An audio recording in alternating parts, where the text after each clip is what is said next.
Yo, MJ Monday, Jordan 13. It's just me. George and Ryan can't be here right now, working late. Like we said, we're just regular sneakerhead guys. That's it. So when we say we're regular sneakerheads, we're regular sneakerheads. We have regular jobs. So they're not able to be here on this Monday to talk about the Jordan 13, which released in the 97-98 season, and the retail was $150.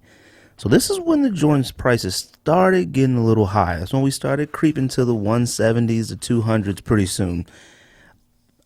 Jordan 13, I think I still enjoy them. I mean, the Black Cat 13 just released last week, I believe. And a lot of people, I think, were a little skeptical of it. And then I got a lot of messages from people on IG and things like that saying that I might be right. I mean, a lot of people looked at it as just a new altitude, I guess. I think it's better than the altitude. Although I haven't seen the altitude in person in a very long time. And looking at pictures today online, I was like, man, you kind of forget how great the altitude was. It was a great looking 13. I think 13 is still one of the Jordans that are wearable. I actually believe that 13 and 14, which we'll discuss obviously next week, were very wearable. I mean, why not? You can wear them with jeans, and they're a little high for shorts. But with today's fashion, you wear a shorter short, you can wear any Jordan with it. They were one of the more slimmer silhouettes, in my opinion. I know George last week said that 12s are more wearable than 13s, but he's insane. But I will say, though, Jordan, the 13s, they weren't, at least from where I was in California in the Bay Area, they weren't necessarily received well initially from commercials or pictures in Slam magazine or East Bay, whatever we were looking at the time. I think after 8, Jordan 9 through 14, nobody was sold on originally just from first view. And this is before internet. So I'm talking Slam magazine. I'm talking, I don't know if the pictures came out in East Bay before they actually dropped. I don't remember. But I'm talking magazine pictures. Anywhere we could finally get a picture to see what the new Jordan would look like. Oh, the classic Nike ads that used to be in magazines that had the Nike phone number on it that would let you know the location that would get the pair. They weren't received well. 9 through 14 were like, you had to see them on feet or see them on somebody or get them in hand. But the thing is, and see, a lot of people, 8s were weird. They were dramatically different. And 8s came out around that time when everyone was just really high on the Charlotte Hornets. I mean, something about purple and teal just resonated well with everybody, and the Hornets logo and things like that. I was a super Hornets fan, but I was an actual Hornets fan because of Larry Johnson. Huge Larry Johnson fan. Still one of my favorite athletes of all time. But yeah, 9 through 14, initial pictures, reviews of it, they were so either dramatically different or very plain. People didn't like them initially. You know, for example, 11s, that was dramatic. I mean, patent leather, and we probably had other sneakers that had patent leather on them, but that had a large amount of patent leather, which dominated the entire shoe. And I remember when 13s came out, they didn't initially sell out immediately when we were in the Bay Area. I had got my pair from Nike San Francisco, and I remember I was with my friend. Actually, my friend's dad was a doctor, and he would go to San Francisco to do work. Shout out to Eric Mosley, one of my best friends growing up. And he could only get pairs. I'm talking, we were in 8th grade. He could only get pairs from Nike because he wore a size 17. Nike was the only place, and East Bay Magazine were the only places where he could legitimately get a size 17 sneaker. His dad was in San Francisco. Size 17s weren't selling out. So his dad went up there and got a 17, and they still had 9.5. I think I might have worn a 9 at that time. They still had 9s available, and he got me a pair as well. And actually, I think back then I was wearing a 10. I don't remember. I just remember as a kid wearing a very large size in sneakers. And then as I got older, I realized, I'm only a 9.5 and a 10, but I'm wearing this 11. Anyways, actually, you know what? That was back in the day when parents used to buy you a bigger size sneaker, thinking he'll grow into it.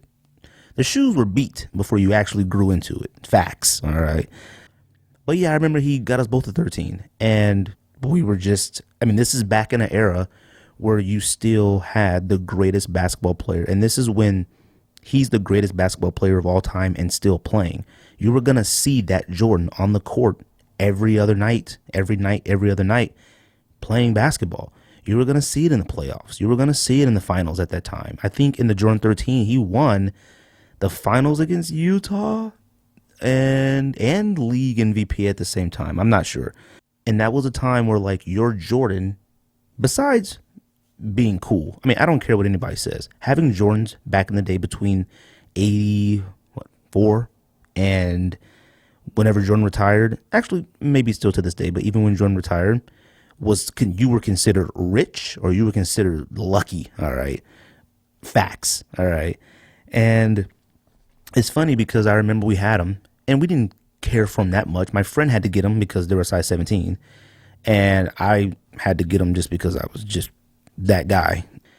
And it was dope to see your sneaker on the court that day. This is from an era, and I'm sure the kids nowadays feel the same way with Kyrie's and LeBron's and things like that. It's dope to see what you just purchased and see the actual athlete wearing it on the court. That was something big.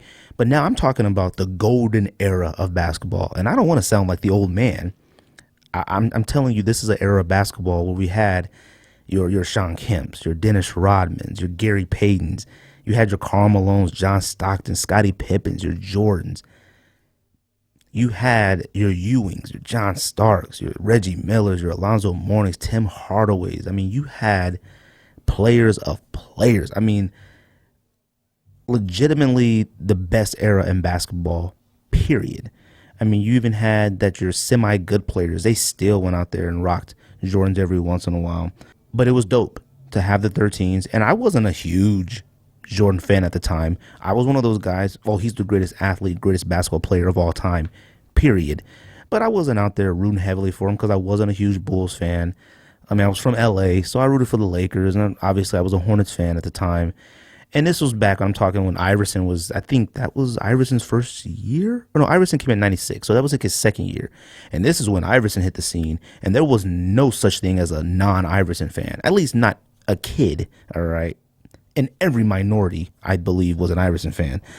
So it was kind of a little, touch and go when it came to like who you rooted for. But anyways, I'm getting off topic. But like I said, it was dope to see the actual greatest athlete of all time playing Jordans. And a lot of the people nowadays, they don't have that privilege. Jordans, like I said, when the pics came out of any Jordan, I'm talking 9, 10, 11, 12, 13, 14s.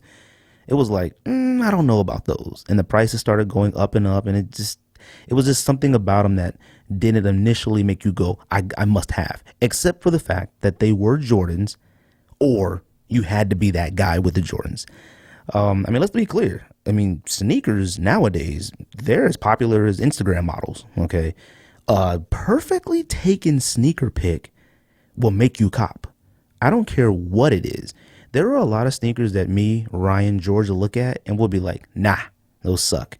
But you get that perfect lighting, you get that perfect background, you get that perfect setting, you get them jeans laying just right, it'll make you cop. It'll make you reconsider, all right? And this is also, it's not the first Jordan model that had 3M. 5s had 3M before, but I remember when these retroed, I don't remember what year it was, whatever it was, and the Bread 13s retroed, and they didn't have the 3M on the side panel, padding, whatever you want to call that, quilt, whatever that was on the side of the 13s, and people were actually in an uproar. I didn't care about 3M. I think 3M might be the most overrated material in sneaker history. There can't possibly be any other material more overrated. 3M is an awesome feature, especially if you're still playing on the court or something like that and the light hits it just right and you see that flash. I remember I had Shawn Kemp's. I think Shawn Kemp, one of the Rain Mans, were the first sneaker. Oh, no, I'm sorry. 5s, obviously. But I mean, when I had those in the 3M stripe, I remember people losing their minds when I was on the court playing for Deer Valley in California. Facts.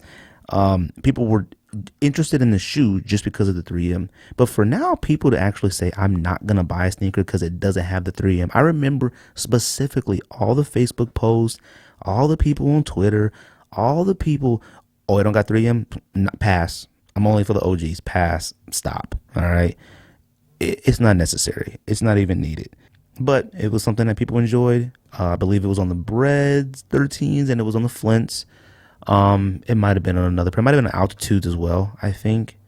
And for some reason, I want to say it was on the Squadron Blue 13s, but I think I've only seen those in person one time, and I really don't see why they would even bother putting it on there.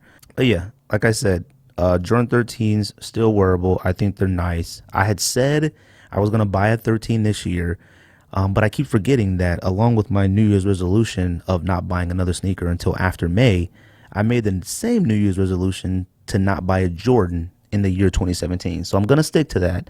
But 2018, one of my first Jordans I will be buying is probably Black Cat 13s and probably Cherry 13s. Cherry 13s are just that shoe. So just like every week we do on Jordan Monday, I'm gonna throw out my top 5 Jordan 13s to me. I have a couple honorable mentions. Honorable mentions, obviously, I'm gonna put the Ben in there. And the Ben, I never understood the color choices. They were definitely unique, but the materials on the shoe were just superb. I mean, that was just the Ben way. I mean, model was fine. The colors were different, and the materials were A1.